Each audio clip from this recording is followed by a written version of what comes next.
Hello friends, வணக்கம். என் பேர் Rajan. So இந்த லாஸ்ட் 2 வீடியோஸில் வந்து பேசிக்ஸ் ஆஃப் ஸ்டாக் மார்க்கெட் பற்றி பார்த்துருந்தோம். அப்புறம் டிஃப்ரெண்ட் கைண்ட்ஸ் ஆஃப் ட்ரேடிங் பற்றி பார்த்துருந்தோம். இது 3rd எபிசோட். அந்த 2 வீடியோ பார்க்கலன்னா அதை பார்த்துட்டு இதை 3rd வீடியோ பாருங்கள், அப்போ தான் புரியும். ஸோ இந்த வீடியோவில் பார்த்தீங்கன்னா எந்த மாதிரி அனாலிசிஸ் வந்து ஸ்டாக்கில் பண்ணலான்றதை பற்றி பார்க்க போகிறோம். ஸோ ரொம்ப முக்கியமான 2 அனாலிசிஸ் வந்து டெக்னிக்கல் அனாலிசிஸ், இன்னொன்று ஃபண்டமெண்டல் அனாலிசிஸ்.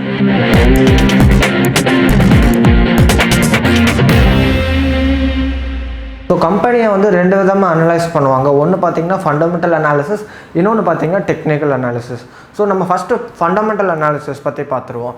ஃபண்டமெண்டல் அனாலிசிஸ்னால் பேசிக்கலி கம்பெனியோட பேலன்ஸ் ஷீட்ஸை வந்து கோ த்ரூ பண்ணி அவங்களோட மேனேஜ்மெண்ட் எப்படி இருக்குது, கம்பெனியோட ரெவன்யூ எப்படி இருக்குது, அவங்களோட மார்க்கெட் எப்படி இருக்குது, மேக்ரோஸ் எப்படி இருக்குது, செக்டார்ஸ் எப்படி இருக்குது அப்படின்னு அனலைஸ் பண்ணி அதுக்கேற்ற மாதிரி இன்வெஸ்ட் பண்ணுவாங்க. இப்போ ஃபார் எக்ஸாம்பிள் ரிலையன்ஸ்க்கு கீழே பார்த்தீங்கன்னா அதோட சப்சிடியரி கம்பெனியே ஒரு 100 கம்பெனி இருக்கும். நிஜமாலே ஒருத்தன் வந்து ஃபண்டமெண்டல் அனாலிசிஸ் பண்ணோன்னா அந்த கம்பெனியை அனலைஸ் பண்ணுறதுக்கே 1 month ஆகும். So for example Tata Motors எடுத்துக்குவோம். இப்போ நான் ஃபண்டமெண்டல் அனாலிசிஸ் பண்ணுறேன்னா நான் ஃபஸ்ட்டு என்ன பண்ணுவேன்னா அந்த பேலன்ஸ் ஷீட்டை பார்ப்பேன். இந்த கம்பெனிக்கு எவ்வளோ டெட், எவ்வளோ கடன் இருக்குது, எவ்வளோ கேஷ் ரிசர்வ்ஸ் இருக்குது, எவ்வளோ ப்ராஃபிட் இது வரைக்கும் பார்த்துருக்குறாங்க, ஃப்யூச்சர் கார்ஸ் என்னெல்லாம் வரப்போகுது, அதோட மார்க்கெட் கேப் இப்போ எவ்வளோ இருக்குது, ஃப்யூச்சரில் எவ்வளோ இருக்குது அப்படின்னு ப்ரெடிக்ட் பண்ணி, இப்போது எனக்கு டாடா மோட்டார்ஸ் வந்து எல்லோரும் இன்ட்ரெஸ்டடாக இருக்கிறாங்க, கம்பெனியோட க்ரோத்தும் நல்லா இருக்குது, அவங்க வந்து பிளான்ஸ் ஃபேக்ட்ரிஸ் வந்து எக்ஸ்பேண்ட் பண்ணிக்கிட்டே இருக்கிறாங்க அப்படின்ட்டு எனக்கு தோணுச்சுன்னா ஐ கேன் இன்வெஸ்ட். இது வந்து purely based on fundamental analysis, அதோட நியூஸ் பேஸ்டு. இதில் இருக்கிற ட்ராபேக்ஸ் என்ன அப்படின்னு பார்த்தீங்கன்னா, நமக்கு ஆஸ் அ ரீட்டெய்லர் கிடைக்கிற நியூஸ் எல்லாமே லேட்டு. இப்போ ஃபார் எக்ஸாம்பிள் நம்ம வந்து டாடா மோட்டார்ஸ் ஒரு புது கம்பெனி, ஒரு புது ஃபேக்ட்ரி வந்து குஜராத்லேயோ இல்லை கொல்கட்டாலேயோ ஆரம்பிக்குது அப்படின்ற ஒரு நல்ல நியூஸ் நமக்கு கிடச்சதுன்னு வைங்களேன். நம்ம என்ன பண்ணுவோம், இது ஒரு நல்ல நியூஸு, ப்ராபப்ளி நம்ம இன்வெஸ்ட் பண்ணலாம், ப்ரைஸ் வந்து இன்க்ரீஸ் ஆக வாய்ப்பு இருக்குது. ஏன்னா டிமாண்டுக்கு ஆப்வியஸாக இன்க்ரீஸ் ஆகும், ஏன்னா ஃபேக்ட்ரி ஓப்பன் பண்ணால் நிறைய சேல்ஸ் ஆகும், அது வந்து ரிஃப்ளெக்ட் ஆகும் ரெவன்யூவில் ரிஃப்ளெக்ட் ஆனால் ஷேரோட ப்ரைஸும் இன்க்ரீஸ் ஆகும் அப்படின்ற ஒரு கான்செப்ட் தானே. ஆனால் இதில் என்ன பிரச்சனைனா, நமக்கு கிடைக்கிற நியூஸ் எல்லாமே at least 2 to 3 months old news தான். ஸோ ஃபேக்ட்ரி ஆரம்பிச்சிருச்சு அப்படின்ற நியூஸு இந்த எஃப்ஐஐஸ் டிஐஐஸ்க்கெலாம் 3 மாதம் முன்னாடியே தெரிஞ்சிடும். ஸோ நம்ம என்னெல்லாம் நியூஸ் கன்சியூம் பண்ணுறோமோ அது எல்லாமே ஓல்டு நியூஸ் தான். ஸோ நான் என்னோடய பர்சனல் வியூலேயே நான் நிறைய தடவை ரிசல்ட்ஸ் பேஸ்ட் ட்ரேட் பண்ணியிருக்கேன். ஃபார் எக்ஸாம்பிள் டாடா மோட்டார்ஸ் வந்து குவார்ட்டர்லி ரிசல்ட், ஆனுவல் ரிசல்ட்ஸ்லாம் வரும் இல்லையா, டாடா மோட்டார்ஸ்ன்ட்டு இல்லை மற்ற கம்பெனிஸ்லேயும். ஸோ அதில் வந்து இன்ட்ராடேலாம் சில பேர் பண்ணுவாங்க. லைக் நல்ல ரிசல்ட்ஸ் வந்துருச்சுன்னா, நல்ல ப்ராஃபிட் காமிச்சிருந்தாங்கன்னா டாடா மோட்டார்ஸ் வந்து மேலே போகும் அப்படின்னு சொல்லிட்டு பை பண்ணுவாங்க. ஆனால் அப்படியே கீழே போகும். ஏன்னு பார்த்தீங்கன்னா நல்ல ப்ராஃபிட்ஸ் கொடுத்துருக்கும், நல்ல ரெவன்யூவும் எடுத்திருப்பாங்க, ஆனால் ஏன் கீழே போகுது அப்படின்னு நிறைய பேர் கேட்பாங்க. இதில் நிறைய ரீசன்ஸ் இருக்கும். ஒன்று வந்து அந்த ப்ராஃபிட்டை வந்து ஆல்ரெடி ப்ரொஜெக்ட் பண்ணி 3 மாதம் முன்னாடியே வாங்கியிருப்பாங்க எல்லோரும். ஸோ ப்ராஃபிட் வந்ததுக்கப்புறம் இந்த எஃப்ஐஎஸ் டிஐஎஸ்லாம் எக்ஸிட் பண்ணிடுவாங்க ரீட்டெய்லர்ஸ்க்கு. இன்னொன்று என்னென்னா, நல்ல ரிசல்ட்ஸ் கொடுத்துருக்கோம், ஆனால் மார்க்கெட் எக்ஸ்பெக்டேஷன் அளவுக்கு நல்ல ரிசல்ட்ஸ் கொடுத்துருக்காது.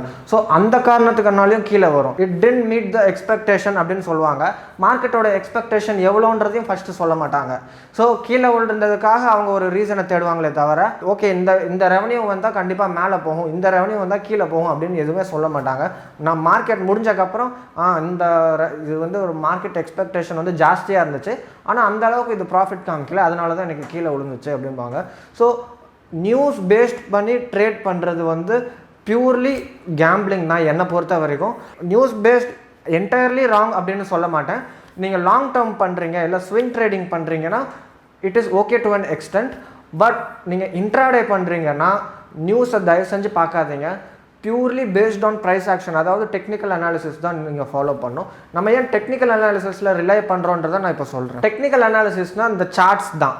ஸோ மோஸ்ட்லி வந்து என்னோடய அனாலிசிஸ் ஃபுல்லாகவே டெக்னிக்கல் அனாலிசிஸ் தான். மோஸ்ட்லின்ட்டு இல்லை, நான் 100% டெக்னிக்கல் அனாலிசிஸ் ரிலை பண்ணி தான் நான் ட்ரேட் பண்ணுறேன். டெக்னிக்கல் அனாலிசிஸோட பெனிஃபிட் பற்றி பார்த்தீங்கன்னா, உங்களால் ப்ரைஸ் எங்கெல்லாம் போயிருக்குன்றதை பார்க்க முடியும். 10 வருஷம் ப்ரைஸ் எங்கெல்லாம் போயிருக்குது, 100லேருந்து 200க்கு போயிருக்கு, 200லேருந்து 400க்கு போயிருக்கு, 300க்கு வந்திருக்கு, 200க்கு வந்திருக்கு. இன்னொன்று அட்வான்டேஜ் என்னென்னா, எனக்கு குட் நியூஸு பேட் நியூஸ்லாம் தேவையே இல்லை. ப்ரைஸ் எங்கே போகுதுன்றதை பார்த்து மார்க்கெட் டைரக்ஷன் எங்கே இருக்கும், அந்த ஸ்டாக் டைரக்ஷன் எங்கே இருக்குன்னு தெரிஞ்சிடும். ஃபார் எக்ஸாம்பிள், இப்போ ஒரு இப்போ ஒரு ஸ்டாக் வந்து மேலேருந்து கீழே வந்துக்கிட்டு இருக்குன்னா திடீர்னு ஒரு ஹியூஜ் பையிங் வரும். அந்த பையிங் ஏன் அப்படின்றது எனக்கு நியூஸ் தேவையில்லை. அங்கே பையிங் நடந்திருக்கு, ஏதோ ஒரு நல்ல நியூஸ்னால தான் பையிங் நடந்திருக்கும். கரெக்டுங்களா? எனக்கு அந்த நியூஸ் தேவையில்லை. எனக்கு என்னென்னா இங்கே ஒரு பையிங் வந்திருக்கு, பயங்கரமாக ரிவர்ஸ் ஆகிருக்கு ப்ரைஸு.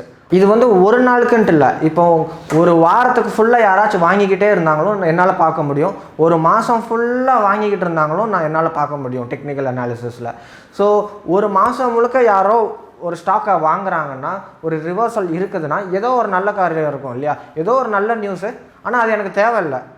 எனக்கு தேவை இங்கே வாங்கியிருக்காங்க, ஸோ இதை பேஸ் பண்ணி நான் வாங்க போகிறேன் அப்படின்ற மாதிரி தான். நான் உள்ளே கொஞ்சம் டீப்பாக போனீங்கன்னா பிகினர்ஸ்க்கு புரியாது, அதனால் நான் எந்த டேர்ம்ஸும் யூஸ் பண்ணாமல் உங்களுக்கு ஜென்ரலாக வியூ சொல்கிறேன். ஸோ டெக்னிக்கல் அனாலிசிஸில் 100% ஒர்க் ஆகுமா அப்படின்னு கேட்டிங்கன்னா கிடையாது. அதுலேயும் நிறைய இருக்குது, லைக் ஃபால்ஸ் பிரேக் அவுட்ஸ்லாம் இருக்குது.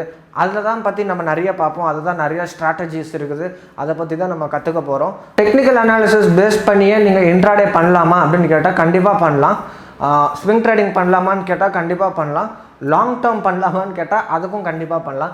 நான் மூணுக்குமே டெக்னிக்கல் அனாலிசிஸ் மட்டும்தான் யூஸ் பண்ணி இது வரைக்கும் ட்ரேட் பண்ண. நான் இன்ட்ராடேவும் பண்ணுவேன், நான் ஸ்விங் ட்ரேடிங்கும் பண்ணுவேன், நான் லாங் டேர்முக்கும் நிறைய ஸ்டாக்ஸில் இன்வெஸ்ட் பண்ணியிருக்கேன். ஆனால் அது purely based on technical analysis தான். அதுதான் நிறைய மல்டி டைம் ஃப்ரேம் அனாலிசிஸ்லாம் இருக்குது, அதெல்லாம் பற்றி நம்ம ஃப்யூச்சர் வீடியோஸில் பார்ப்போம். ஸோ மறக்காமல் லைக் பண்ணுங்கள், சப்ஸ்கிரைப் பண்ணுங்கள், உங்கள் ஃப்ரெண்ட்ஸுக்கு எல்லாருக்கும் ஷேர் பண்ணுங்கள். Thank you so much.